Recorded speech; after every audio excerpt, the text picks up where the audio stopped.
FIFA has blood on its hands. FIFA's rampant, deep-rooted, systemic corruption has come at the expense of thousands of migrant workers who've suffered and died.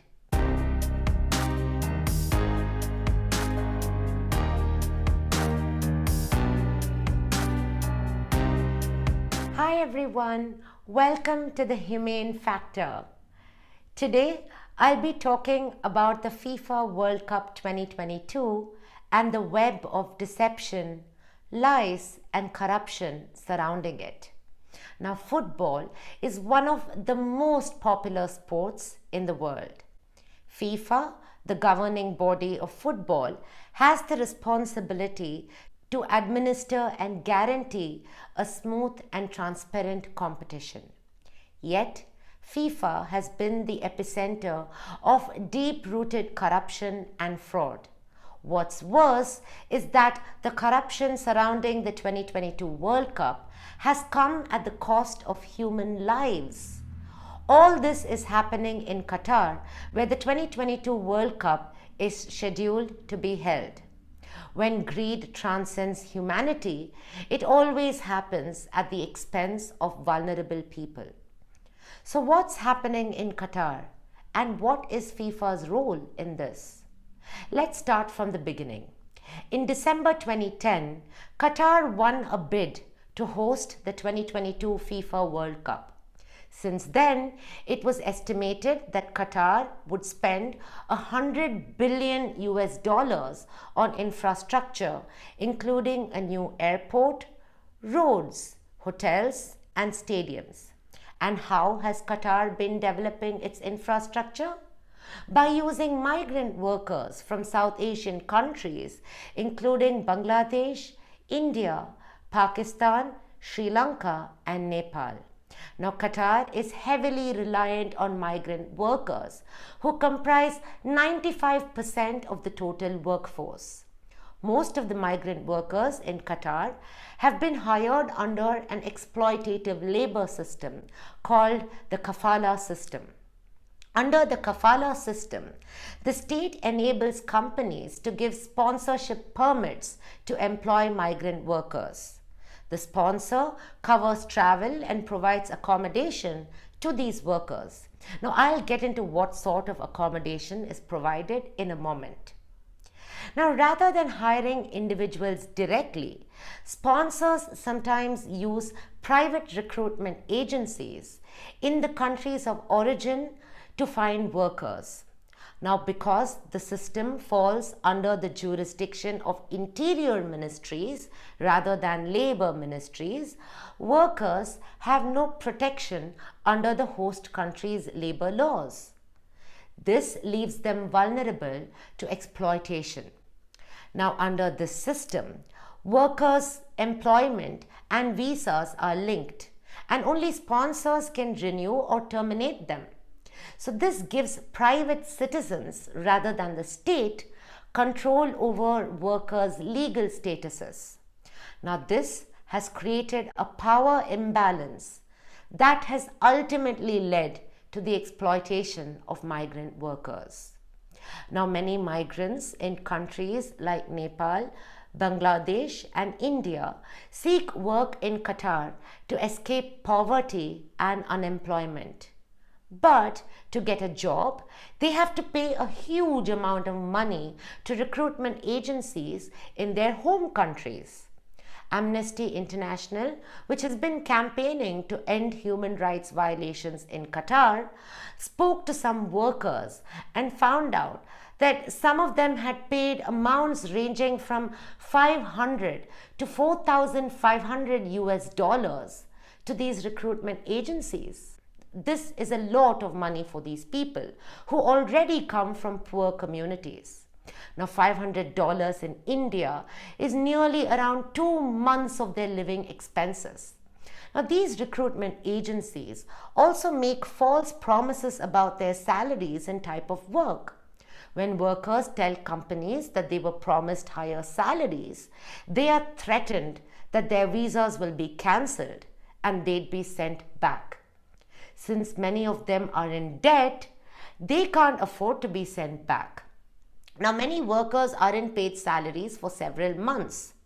Workers are also given unsanitary and cramped accommodation. Amnesty International found 8 or more men sleeping on bunk beds in tiny rooms, which is a violation of Qatari law. Now, under Qatari law and workers' welfare standards, a maximum of 4 beds is allowed per room, and bed sharing and bunk beds are prohibited. Now, some employers deliberately don't provide or renew residence permits. Now, because of this, workers working on the Khalifa Stadium are confined to the workers' camp because they are scared of being caught without a residence permit and then being imprisoned or fined.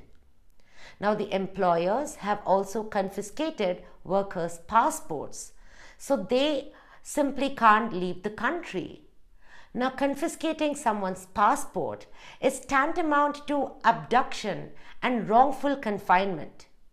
On top of all this, more than 6,500 migrant workers have died since Qatar won the right to host the World Cup. Many of these deaths were falsely reported as deaths because of natural causes. All this has been happening for the last couple of years right under FIFA's nose. After mass protests, FIFA and the Qatar government took certain steps to improve the situation. Since 2017, Qatar introduced certain reforms aimed at benefiting migrant workers. But they're still falling short in terms of implementing these reforms.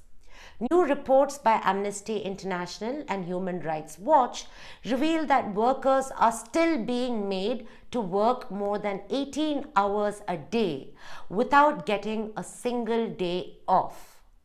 They are still being physically abused at the hands of their employers, and they still don't receive salaries on time.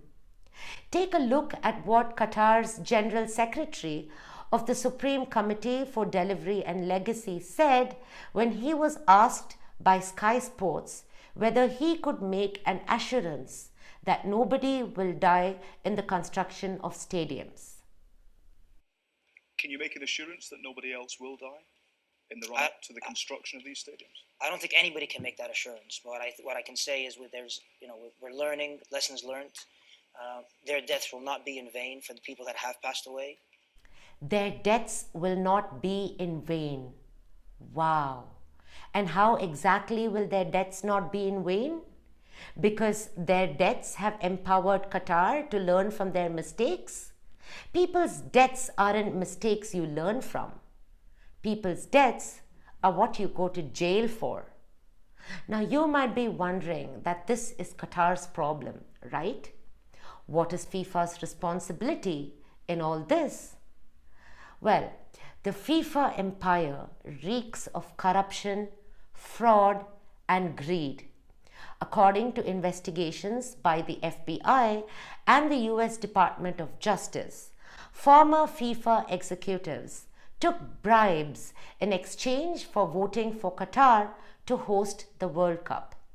The US Department of Justice has alleged that Nicolas Leos, the former president of South American governing body CONMEBOL and ex-Brazil Federation Supremo Ricardo Teixeira, took money in exchange for their votes in favor of Qatar to host the 2022 World Cup.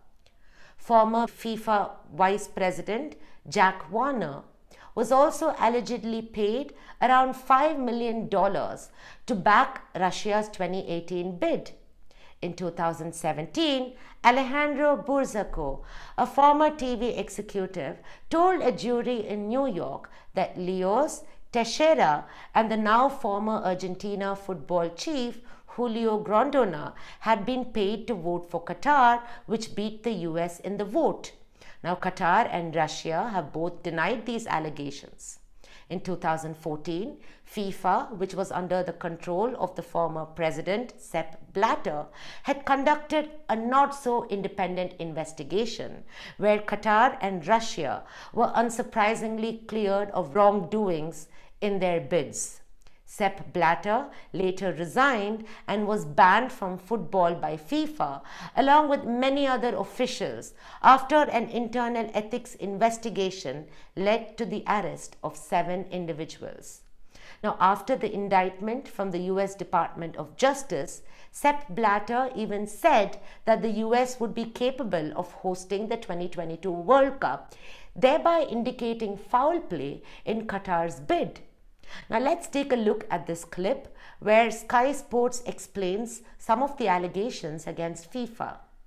It's been almost 10 years now since Russia and Qatar won the right to stage the World Cup in 2018 and 2022. This latest claim made by US prosecutors, a part of their ongoing investigation into allegations of football corruption.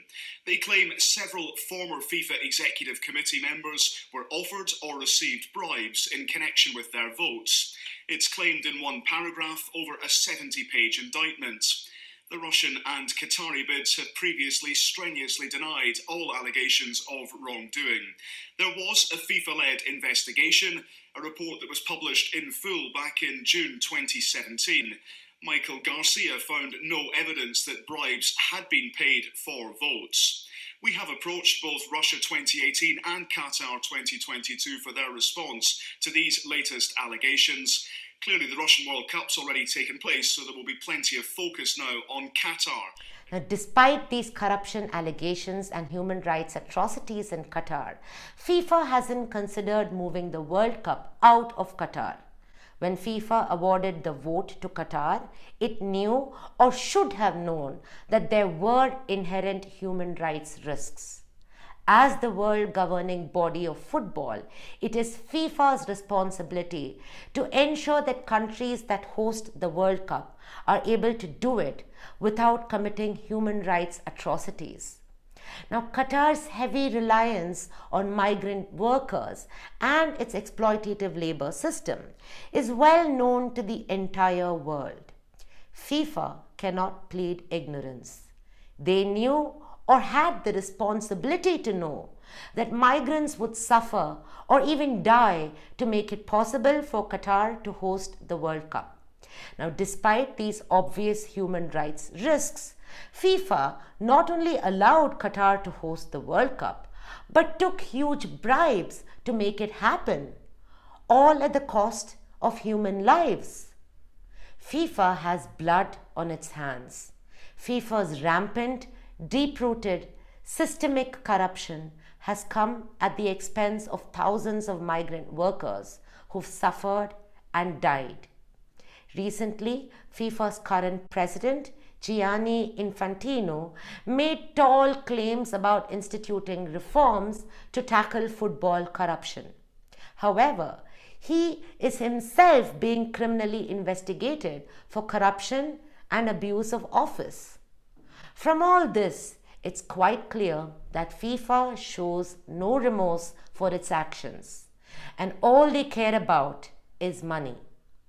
The only silver lining, if you can even call it that, is that we see other countries, international organizations, football clubs, and teams themselves protesting against these atrocities and demanding accountability from FIFA.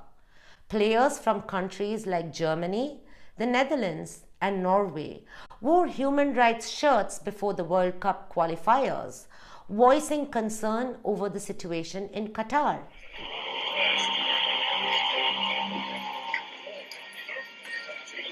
Please rise for the national anthem of Norway.